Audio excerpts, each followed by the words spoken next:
అద్దంకి నియోజకవర్గంలో చరిత్రలో తొలిసారిగా మంత్రి పదవి దక్కింది. అనేక మంది దిగ్గజాలు ఇక్కడ శాసనసభ్యులుగా పోటీ చేసినప్పటికీ అద్దంకి నియోజకవర్గంలో ఇంతవరకు ఎవరు కూడా మంత్రి పదవి దక్కలేదు. అయితే 2024 ఎన్నికల్లో విజయదుందుబి మోగించినటువంటి గొట్టిపాటి రవికుమార్కు చంద్రబాబు క్యాబినెట్లో పనిచేసే అవకాశం దక్కింది.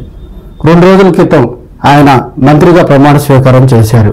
అయితే గొట్టిపాటికి ఏ శాఖ కేటాయిస్తారని కూడా అద్దంకి నియోజకవర్గ ప్రజలు, చుట్టుపక్కల గ్రామాల ప్రజలందరూ కూడా ఆతృతగా ఎదురు చూశారు.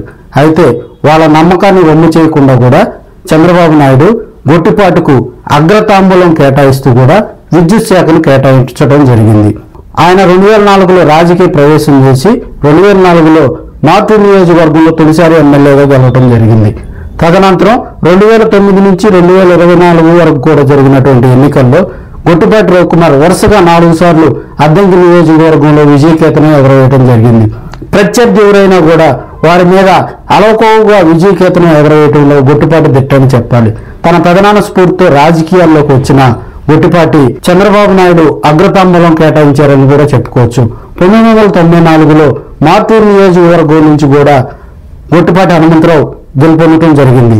ఆయన చంద్రబాబు కేబినెట్ లో పౌర సరఫరాల శాఖ మంత్రిగా కూడా పనిచేసినటువంటి సందర్భాలు మనం చూసాం.